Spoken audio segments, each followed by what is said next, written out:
ॐ अज्ञानतिमिरान्धस्य ज्ञानाञ्जनशलाकया चक्षुरुन्मिलितं येन तस्मै श्रीगुरवे नमः। वाञ्छाकल्पतरुभ्यश्च कृपासिन्धुभ्यैव च पतितानां पावनेभ्यो वैष्णवेभ्यो नमो नमः। नमो महावदान्याय कृष्णप्रेमप्रदायते कृष्णाय कृष्णचैतन्य नाम्ने गौरत्विषे नमः। हे कृष्ण करुणा सिंधो दीनबंधो जगत्पते गोपेश गोपिकाकांत राधाकांत नमोस्तुते। तप्त कांचन गौरांगी राधे वृंदावनेश्वरी वृषभानुसुते देवी प्रणमामि हरिप्रिये। वृंदाये तुलसी देव्यै प्रियायै केशवस्य च कृष्ण भक्ति प्रदे देवी सत्यवत्यै नमो नमः।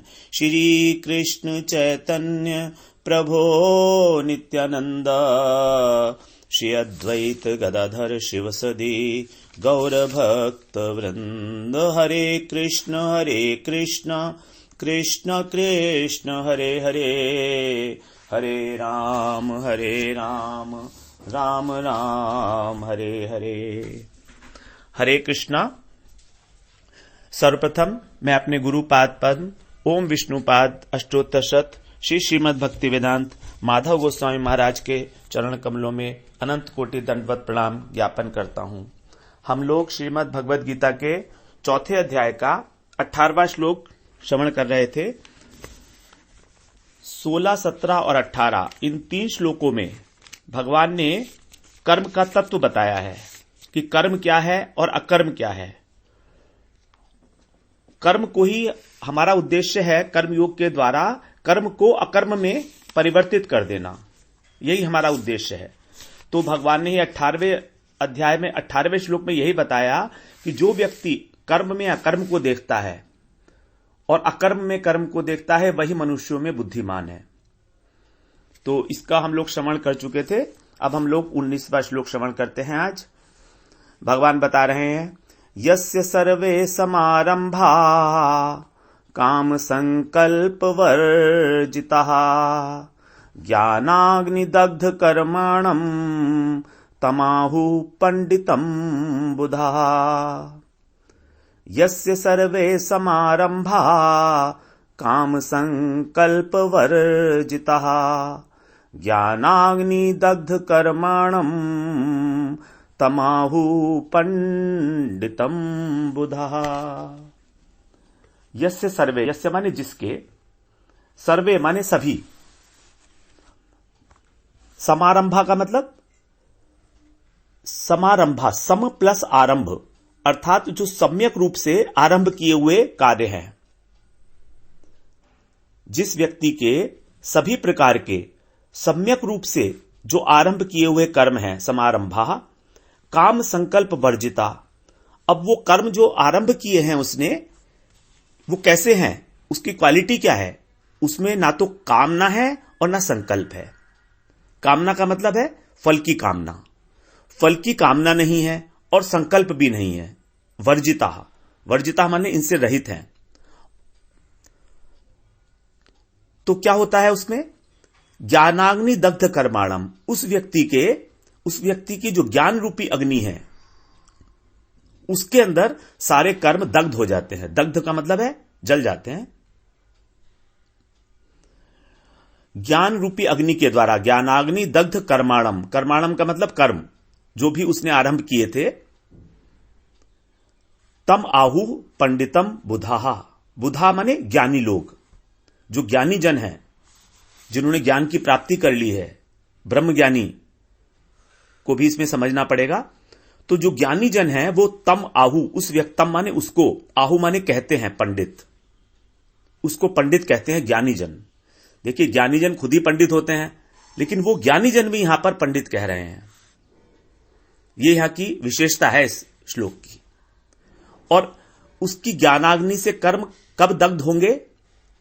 जब कर्म सम्यक रूप से आरंभ किए जाएंगे। पहली कंडीशन। सम्यक रूप से का मतलब है अच्छी प्रकार, भली भांति, पूरे उत्साह के साथ, निश्चय के साथ। यह नहीं कि जबरदस्ती कोई काम कर रहे हैं, नहीं, पूरा उत्साह है उसको करने में, पूरी ऊर्जा उसमें दे रहे हैं। लेकिन दो कंडीशंस बड़ी इंपॉर्टेंट है, कामना और संकल्प, ये दोनों उसमें नहीं होने चाहिए। ये वही चीज है, अगर इस प्रकार से होगा तो कर्मयोग हो जाएगा। अब कर्मयोग के घटित होने पर हृदय शुद्धि, और हृदय की शुद्धि होने के बाद ज्ञान की प्राप्ति। तो हृदय की शुद्धि होने के बाद ज्ञान की प्राप्ति होगी, और उस ज्ञान की अग्नि में जो कर्म है वो दग्ध हो जाएंगे। दग्ध का मतलब है कि वो कर्म अपना फल देने में सक्षम नहीं रहेंगे। जो उनका संस्कार बनना था पाप और पुण्य के रूप में, इस प्रकार से उसका कर्म बंधन नाश हो जाएगा। तो पहले भगवान ने इसी व्यक्ति को कहा था बुद्धिमान। सबुद्धिमान मनुष्येषु संयुक्त है कृत्सन कर्मकृत, कि वो बुद्धिमान है, वो योगी है, और वो कृतकृत्य भी है। यहां पर उसी व्यक्ति को बोल रहे हैं पंडित। वहां तो भगवान खुद बोले थे कि वो 3 विशेषण दिए थे उस व्यक्ति को। यहां पर कह रहे हैं कि मैं नहीं कहता हूं ये बात, जो ज्ञानी जन है वो लोग भी ये बात कहते हैं कि वही पंडित है वास्तव में। इस श्लोक की यही स्पेशलिटी है। अब इसमें भगवान ने उन्हीं बातों को अलग प्रकार से रख दिया है। काम और संकल्प इन दोनों से वर्जित कर दिया है। तो हम लोग अभी इसकी चर्चा करते हैं कि काम और संकल्प का क्या अर्थ है। तो अब इसमें सबसे पहले जो समारंभा का मतलब है सम्यक रूप से आरंभ किए गए कर्म। सम्यक रूप से आरंभ किए गए कर्म का मतलब हुआ जिन कर्मों का उद्देश्य पहले से डिसाइडेड है और वो परम उद्देश्य की ओर लक्ष्य करते हैं। भगवान ने यहां पर कर्म शब्द नहीं कहा। यस्य सर्वे समारंभा आरंभ किए हुए कर्म ही होंगे, क्योंकि कर्म के बिना तो एक क्षण भी रह नहीं सकता है।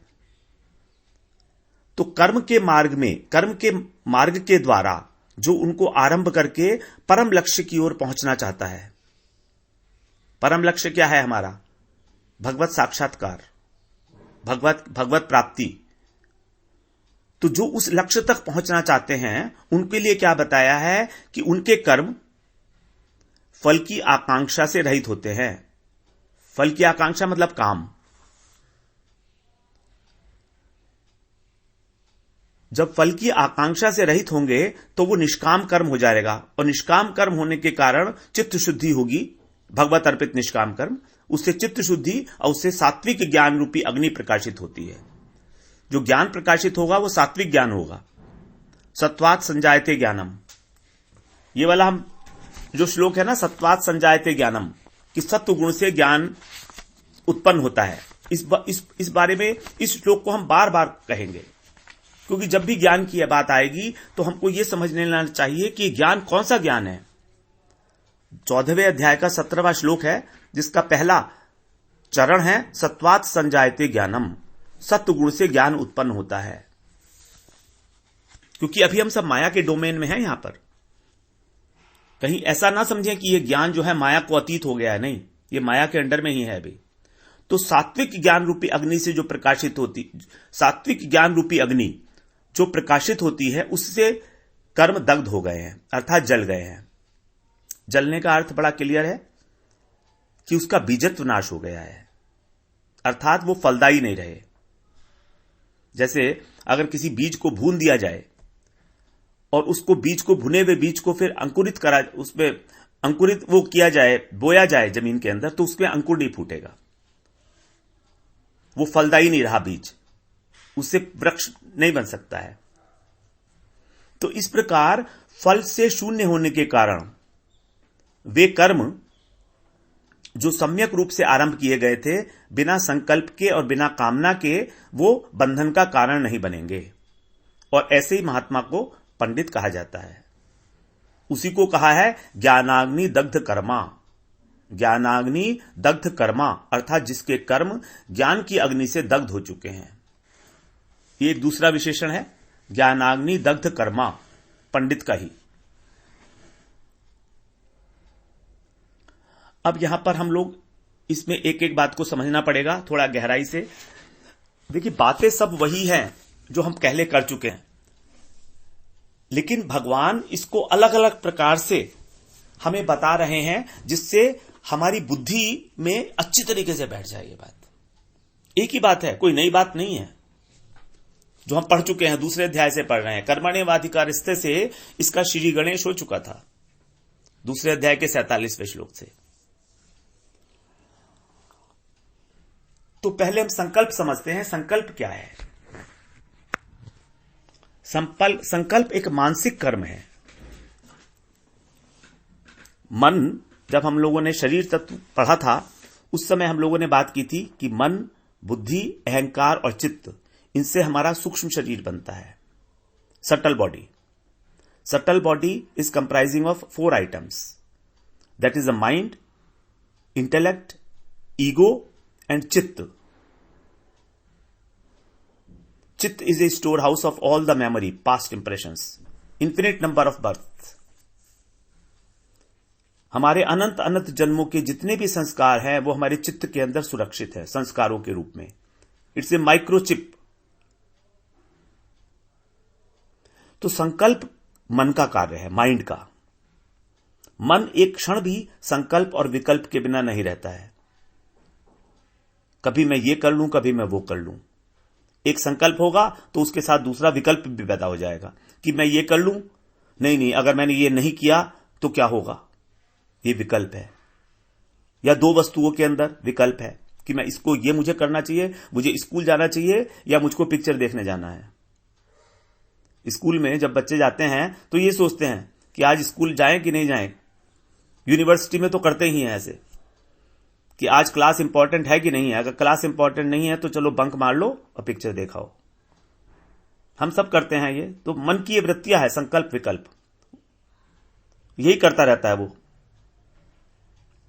अमर कोश में बताया गया है, संकल्पः कर्म मानसम। संकल्पः कर्म मानसम अर्थात संकल्प एक मानसिक कर्म है। कर्म 3 प्रकार से होता है, शरीर से, वाणी से और मन से। तो ये मन का कर्म मानसिक कर्म है जिसको हम संकल्प कहते हैं। तो हमारे चित्त में, जैसे अभी हमने बताया, हमारे चित्त में अनेक अनेक जन्मों के संस्कार जो हैं वो विद्यमान हैं। काल की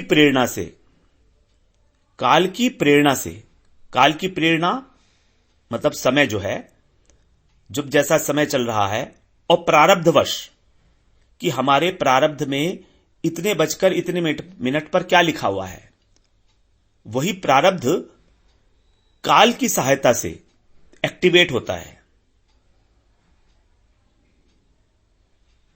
प्रारब्ध में तो ऑलरेडी स्टोर्ड है सब कुछ।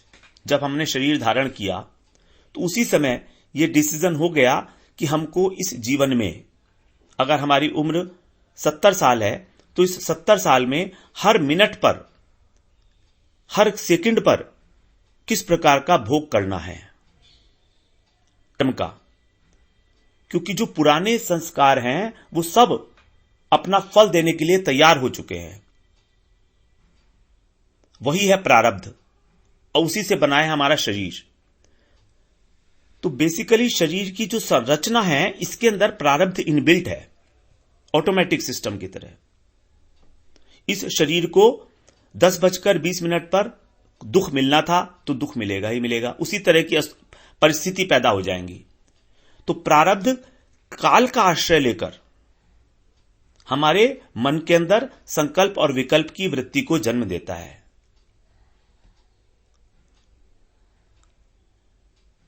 हमारे मन में कोई संकल्प उठता है, कोई विकल्प उठता है। क्यों उठता है? ये कारण क्या है? ये कारण ये है कि वो सारे इंप्रेशंस हमारे चित्त में स्टोर्ड हैं। तो प्रारब्ध के अनुसार काल क्रम का आश्रय लेकर समय का आश्रय लेकर वही हमारे चित्त के अंदर जो स्टोर्ड संस्कार हैं वो या तो अनुकूल परिस्थिति को प्राप्त करते हैं या प्रतिकूल परिस्थिति को प्राप्त करते हैं। कभी हमें बहुत अच्छा लगता है, कभी हमें बहुत खराब लगता है, कभी हम न्यूट्रल होते हैं। हमारा मन या तो कभी खुश होता है या कभी दुखी होता है या बीच की स्टेज में, न्यूट्रल स्टेज में रहता है, उदासीन अवस्था में रहता है। तो जैसे ही अगर अनुकूल परिस्थिति है या प्रतिकूल परिस्थिति है तो उस परिस्थिति को प्राप्त करके जो समय के आश्रय लेकर हमारे सामने उपस्थित हुई है, हमारे जो संस्कार है वो एक्टिवेट हो जाते हैं चित्त के।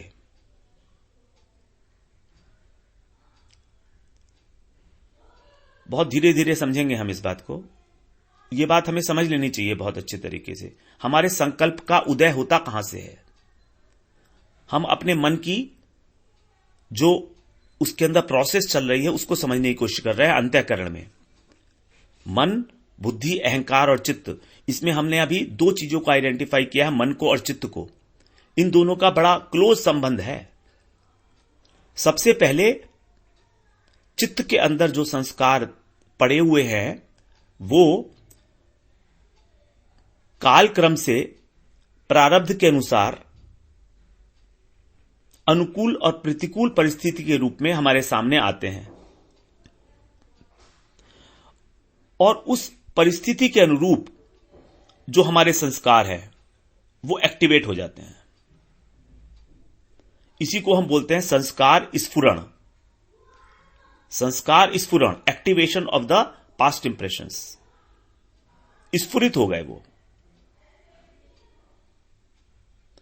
अब यहां पर जब संकल्प हमारा हुआ तो संकल्प से ही प्रत्येक जीव सृष्टि करने लगता है, एक विचार बनता है उसका।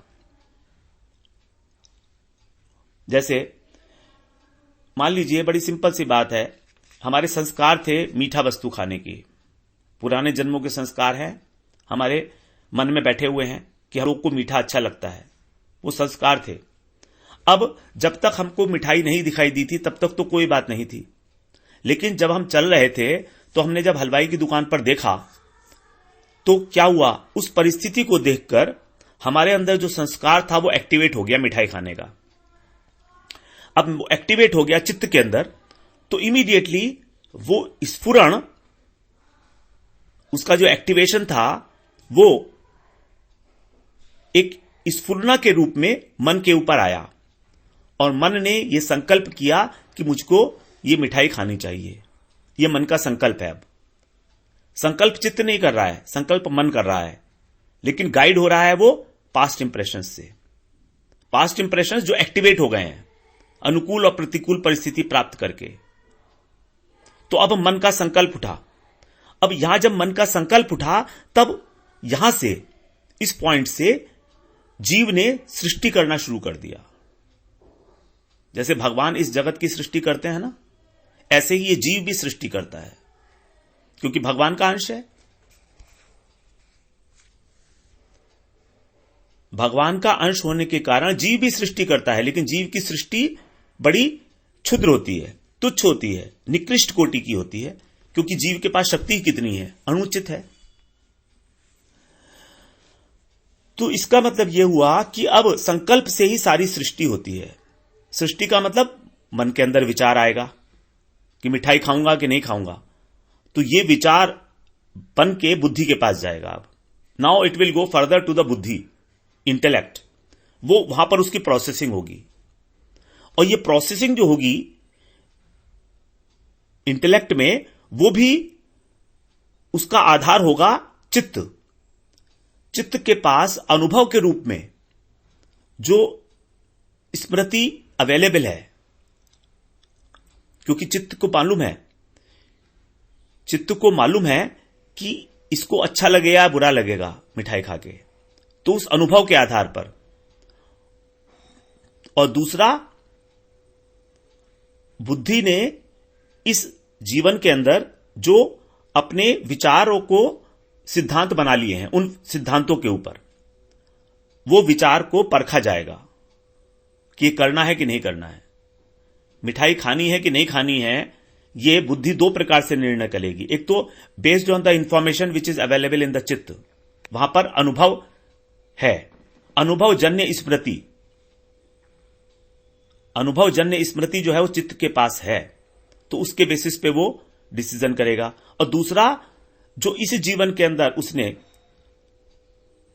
नॉलेज प्राप्त की है इस जगत की, उसके बेसिस पे एनालाइज करेगा। अगर उसको शुगर है तो वो नहीं खाएगा, लेकिन ये शुगर वाली जो इंफॉर्मेशन है ये चित्त के पास अवेलेबल नहीं है, ये उसने इसी जीवन में अर्जित की है। चित्त के पास तो एक इंफॉर्मेशन है कि उसको मिठाई खाने के बाद अच्छा लगेगा, ये अनुभव तो है वहां पर। तो यहां पर जीव की सृष्टि का आरंभ हो गया संकल्प के साथ, और भगवान भी अपने संकल्प मात्र से ही सृष्टि करते हैं। जो हमारी ये सृष्टि हम देख रहे हैं, जगत पूरा संसार, ये भगवान का संकल्प मात्र है। अब दो प्रकार की सृष्टि हो गई, भगवान की सृष्टि और जीव की सृष्टि। अभी हम सिर्फ संकल्प को समझ रहे हैं, ये संकल्प बहुत इंपॉर्टेंट वर्ड है, बड़ा बेसिक पॉइंट है ये जहां पर हम जा रहे हैं। इसको इसलिए ध्यान से एकाग्रता से सुनिएगा, आपको समझ में आएगा। तो एक तो हो गई भगवान की सृष्टि और एक हो गई जीव की सृष्टि। अब अंतर क्या है? भगवान अपनी सृष्टि करते हैं संकल्पमय, भगवान की सृष्टि संकल्पमय है, लेकिन वो उससे असंग रहते हैं, मतलब उसमें लिप्त नहीं होते।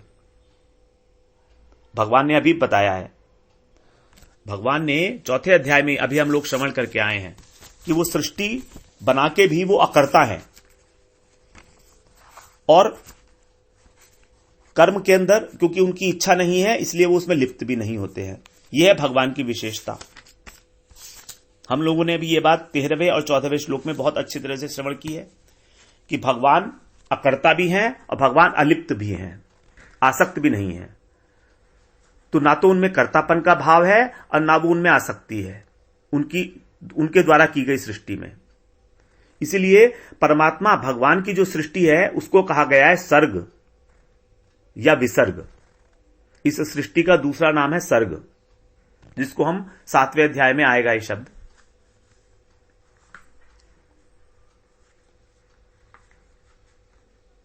भगवान की जो सृष्टि है इसका नाम है एक सर्ग, सर्ग भी बोलते हैं और विसर्ग भी बोलते हैं। विसर्ग का मतलब होता है विशेष रूप, विशेष सर्ग। तो अभी हम इसको बाद में समझेंगे। इसका सर्ग और विसर्ग का जो अर्थ है वो है त्याग, त्याग। तो भगवान की जो सृष्टि है उसको सर्ग क्यों बोलते हैं? क्योंकि भगवान ने अपने संकल्प से सृष्टि तो की, मगर उसमें कर्तापन का और आसक्ति का त्याग छुपा हुआ है, इसीलिए इस सृष्टि को बोल दिए त्याग। ये सृष्टि भगवान का त्याग है। इसका मतलब यह हुआ कि भगवान के द्वारा किया गया जो कर्म है, वही भगवान के द्वारा किया गया जो त्याग है वही कर्म है, वही कर्म रूपी सृष्टि है। शब्दों में मत फंसो ज्यादा, हमें शब्दों में नहीं फंसना है, भाव को ग्रहण करना है। यह बात आगे भी आएगी जब हम कर्म तत्व की व्याख्या करेंगे 8वें अध्याय में, वहां पर यह बात आएगी। इसीलिए इसको यहां उसकी भूमिका बना रहे हैं हम लोग। भगवान के द्वारा की गई सृष्टि है, इस सृष्टि के अंदर क्योंकि कर्तापन का और आसक्ति का अभाव है, उनका त्याग है, इसलिए सृष्टि को क्या कह दिया गया? त्याग। इसका मतलब यह हुआ दूसरे शब्दों में कि भगवान ने कर्म किया, उस कर्म का नाम है त्याग। त्याग किस चीज का? कर्तापन का और आसक्ति का। तो भगवान के द्वारा किए गए संकल्प में जब कर्तापन का और आसक्ति का त्याग हो जाता है, तो उस त्याग को सर्ग कहते हैं, उस त्याग को सर्ग कहते हैं। और सर्ग का अर्थ है सृष्टि। अर्थात कर्म जो भगवान के द्वारा हो रहा है उसका एक नाम हो गया त्याग। वास्तव में कर्म वही कर्म है जिसमें कर्तापन का और आसक्ति का त्याग होगा। वही कर्म जो है हमारा बंधन का हेतु नहीं बनता है। हमने उसको यहां पर कहा अकर्म समझने के लिए, लेकिन आगे आएगा यही बात, उसको कर्म, क्योंकि अकर्म भी तो कर्म का ही एक स्वरूप है ना, अवस्था विशेष है। अकर्म अपने आप में कोई एग्जिस्टेंस नहीं है उसकी। जब कर्म को आसक्ति और कर्तापन का त्याग करके किया जाता है तो उसी को अकर्म कह दिया जाता है। तो यह अकर्म एक अवस्था का नाम है, और उस अकर्म को ही यहां पर, उस त्याग को यहां पर सर्ग और विसर्ग कह दिया गया। इसका मतलब भगवान की जो सृष्टि है उसका अर्थ, उसका नाम हो गया सर्ग, और सर्ग का अर्थ है त्याग। और भगवान की क्योंकि सृष्टि है इसलिए उसको कर्म भी कह सकते हैं। तो इसीलिए एक इक्वेशन बन गई हमारी, कर्म इज इक्वल टू भगवान का संकल्प इज इक्वल टू सर्ग इज इक्वल टू विसर्ग इज इक्वल टू सृष्टि इज इक्वल टू त्याग। ये एक इक्वेशन बन गई। कर्म इज इक्वल टू सर्ग इज इक्वल टू विसर्ग इज इक्वल टू सृष्टि और इज इक्वल टू त्याग। त्याग किस चीज का? कर्तापन और आसक्ति का। This is the equation. इसको बिठानी पड़ेगी मन में, आगे काम आएगा ये। अब हम आते हैं जीव की सृष्टि के ऊपर। जीव की सृष्टि जो है संस्कार स्फुरण के कारण, जब संस्कार स्फुरित हुए तो उसके मन में भी कुछ विचार आया, तो वो क्या करता है, उसके अंदर मन में संकल्प उठे। अब उसमें जो संकल्प में सृष्टि बनी, अर्थात उसके जो विचार बने कि मैं मिठाई खाऊंगा, ये एक सृष्टि है, वो इसको पकड़ लेता है कि मैं मिठाई खाऊंगा। ये उसने एक सृष्टि की अपने मन में, और ये उस सृष्टि को पकड़ के बैठ जाता है, उसमें आसक्त हो जाता है, और आसक्त होकर उसका भोग करने लगता है, उसमें रस लेने लगता है। और इस रस लेने के कारण ही उस जीव के अंदर विकारों की सृष्टि हो जाती है। इस रस लेने के कारण उसके अंदर अनेक अनेक प्रकार के मन में उसके विकार आने लगते हैं।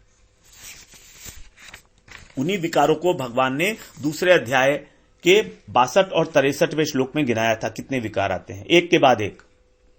ध्यायतो विषयान पुंस संगस्तेषुपजायते संगात संजायते कामे कामात क्रोधो विजायते। यहां पर कहा गया है कि विषयों का चिंतन करने से आसक्ति पैदा होती है। विषयों का चिंतन का मतलब क्या है? विषयों का चिंतन का मतलब है संकल्प, संकल्प स्फुरण। चित्त में जो विषय के संस्कार पड़े हुए थे अनेक अनेक जन्मों में, अपने कर्म फल के स्वरूप, उन्हीं संस्कारों के अनुरूप काल की प्रेरणा से जब उस विषय से सजातीय परिस्थिति उत्पन्न हो जाती है जीव के सामने, सजातीय परिस्थिति, उससे मैचिंग, तब उसमें एक स्फुरण होता है जिसको संस्कार स्फुरण कहा था। यही स्फुरण जो है संकल्प का रूप धारण कर लेता है। इस स्फुरण को ही संकल्प कहते हैं। संस्कार स्फुरण इज इक्वल टू संकल्प, और यही हमको चिंतन कराता है। इस स्फुरण को संकल्प कहते हैं, और वो जो चित्त है जिसके अंदर ये संकल्प पड़े हुए थे, वो चित्त ही मन कहलाएगा अब, क्योंकि संकल्प करना चित्त का काम है, और नहीं सॉरी, संकल्प करना मन का काम है और संस्कारों का स्फुरण चित्त का काम है। तो संस्कार स्फुरण ही एक प्रकार से संकल्प बन गया, अर्थात जो चित्त था वो मन का काम करने लगा। ये मन, अहंकार, बुद्धि, चित्त कोई अलग अलग सेग्रीगेटेड वस्तु नहीं है। अंतःकरण की 4 वृत्तियां हैं, वो इन 4 प्रकार से काम करता है बस। तो उसी चित्त को मन कह सकते हैं, क्योंकि संकल्प करना मन का काम है, चित्त का नहीं है। तो अंतःकरण में कार्य भेद के अनुसार चित्त, अहंकार, बुद्धि और मन, इनके 4 नाम दिए गए हैं। ठीक है, अब इसी बात को हम लोग अगले सत्र में श्रवण करते हैं। वांछा कल्पतरुभ्यश्च कृपा सिंधुभ्य एव च पतितानां पावनेभ्यो वैष्णवेभ्यो नमो नमः।